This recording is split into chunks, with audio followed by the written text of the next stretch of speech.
Saya saat kemarin waktu bulan apa nih? Ini bulan apa nih sekarang? Februari, awal Februari itu mendapatkan email dari Korea Selatan bahwa saya merupakan menjadi nominator Best Influencer Aesthetic Doctor Award di Korea Selatan dan alhamdulillah saya sebagai seorang dokter estetik mewakili Indonesia dan setelah saya lihat nominator berikutnya Best Surgery yaitu Dr. Tompi. Nah, alhamdulillah Dr. Tompi juga ada di award tersebut ya. Semoga saja kedepannya harapannya dengan award ini kita bisa lebih berkompetisi di dunia estetik secara internasional. Skill kita, inovasi kita seperti itu.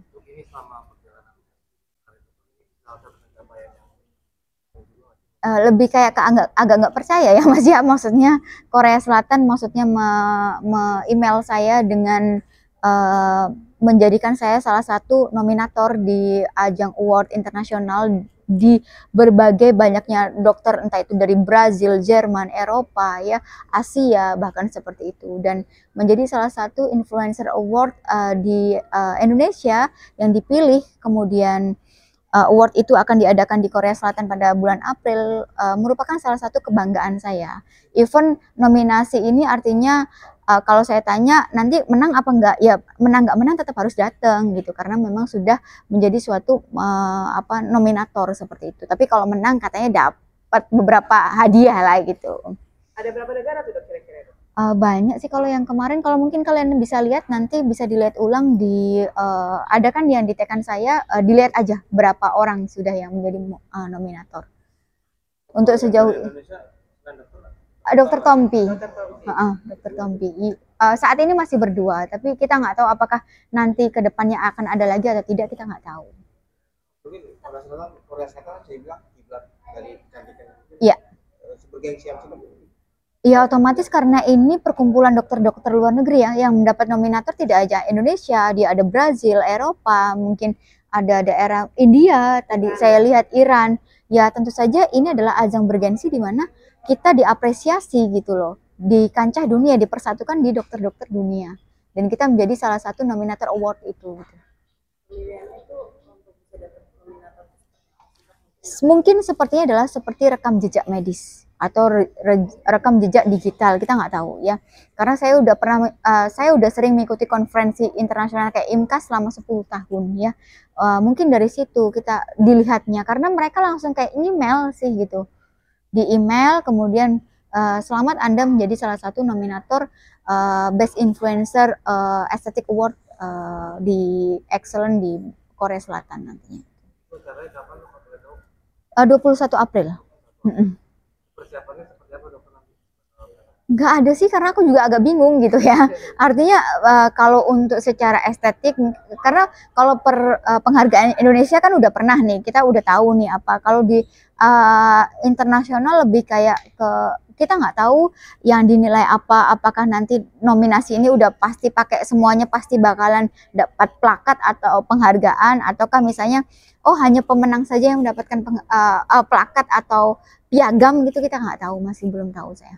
Bakal sering-sering juga nggak sih nanti ngapain dokter? Otomatis kita lebih kayak pertukar pikiran bagaimana metode-metode ilmiah itu, oh metode A itu bagusnya apa dibandingkan metode B, lebih ke situ sih. Jadi misalnya anggaplah dokter di Indonesia pakai laser apa nih jenisnya, bagus nggak, terus efeknya ke scar tuh gimana, biasanya kayak gitu sih Mas, perkumpulan. Terus teknik filler, jadi filler untuk jawline tuh dokter pakai apa nih, pakai benang kah atau pakai filler. Kalau perkumpulan dokter estetik internasional itu lebih kayak ke kamu pakai skillnya atau metodenya apa. Nah, bagusan mana metode A dan metode B, lebih ke situ. Jadi termotivasi nggak sih setelah dapatkan nominasi?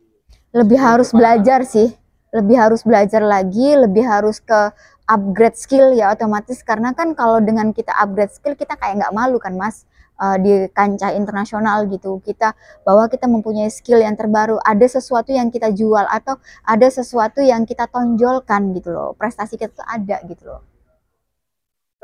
Mungkin kemarin juga dokter udah ada jalan religi juga ya katanya. Ya ada ke Aksol ya. Sebenarnya memang itu pada saat perayaan Isra Mi'raj saya sudah jauh-jauh bulan itu mempersiapkan untuk memang mengikuti perjalanan religi ke Aqsa, karena memang perjalanan Isra Mi'raj beberapa nabi kan dari Egypt atau Mesir sampai ke Jordan atau Petra, Nabi Musa segala macam. Nah, perjalanan itu lebih kayak ke saya mengetahui oh makomnya Nabi Nuh di mana, kemudian makomnya Nabi Musa di mana, makomnya Maryam di mana, kayak gitu-gitu. Jadi lebih banyak belajar. Nah, banyak sejarah Islami yang saya dapatkan, dan memang benar batu yang mohon maaf di dalam Ka'bah itu yang melayang ya memang benar yang kayak gitu gitu. Memang nggak ada space-nya gitu, kosong. Tapi dia ya kalau wanginya entah itu wallahu alam ya, artinya katanya kalau sejarahnya ada rambut Nabi Muhammad yang tertinggal atau apanya gitu, nggak tahu ya, tapi memang wangi, batunya itu wangi dia. Iya benar, paling tidak sekali lah kita ke Aqsa. Kalau saya mempunyai mimpi paling tidak sekali seumur hidup saya ke Aqsa. Selain kapsul pengen kemana lagi nih? Gak mungkin untuk religi lagi. Religi kemana ya? Cuma dua itu sih, kedua itu. Jadi Israel ya, Dok, ya? iya, is okay sih, tidak ada konflik yang bagaimana, cuma lebih kayak negara-negara yang saat ini sedang konflik lebih kayak ke memperketat imigrasinya, jadi lebih kayak apa ya, diperketat aja pemeriksaan keamanannya, terus dokumentasinya harus lebih ketat, lebih ke situ sih. Ada pengalaman apa gitu melupakan itu? Lebih kayak ketakut sih sebenarnya Mas ya, lebih kayak ketakutan kan, maksudnya negara itu masih konflik pada saat ini, jadi lebih kayak ketakut oh bagaimana nantinya kalau misalnya terjadi sesuatu, atau misalnya saya nggak bisa pulang, atau misalnya perjalanan saya terhambat seperti itu. Ada doa juga nggak sih Dok? eh nah itu dia Mas. Iya ya Mas ya, aku nih merasa Allah itu udah sangat baik ke aku ya. Jadi kayak lebih, ya Allah mudahkan saya ke Aqsa, udah itu gitu tok loh Mas. Nggak ada yang kayak pengen, iya ya dunia ini menurutku wes cukup lah Allah ngasih gitu ya. Jadi nggak usah terlalu tamak gitu ya. Yang penting cukup. Nah artinya yang penting cukup untuk anak gitu ya. Cukup untuk pada saat kita butuh, cukup lebih ke situ. Pada saat kita meminta sesuatu yang lebih, Allah akan menguji kita dengan yang lebih. Menurut saya seperti itu. Dok, ini kalau dari dunia kecantikan di tahun ini bakal ada sesuatu apa gitu Pak? Iya, saya akan mengikuti, sekalian saya ke Korea, saya akan mengikuti pelatihan M Smart Stem Cell, jadi double kill. Jadi kita bisa mengobatin selain yang the executive stem cell yang kemarin saya sudah jelaskan, ini adalah teknologi baru yaitu M Smart Stem Cell. Dia lebih kayak ke skin quality iya, tapi juga dia bisa diinfuskan juga dari darah. Berapa lama itu belajarnya itu?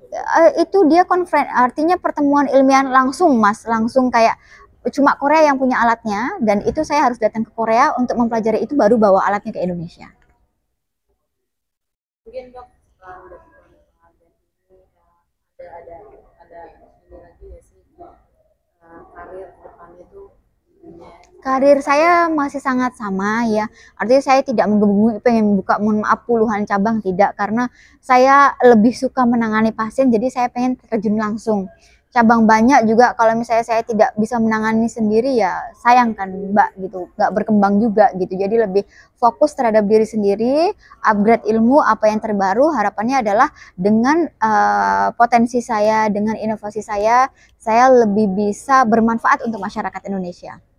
Tapi suka dukanya jalan di suka dukanya sama Di mana? suka dukanya Suka duka dalam hal? dalam dunia kecantikan kecantikan karir mampu membangun karir Dok, pada tuh sampai pada titik ini tuh apa gitu.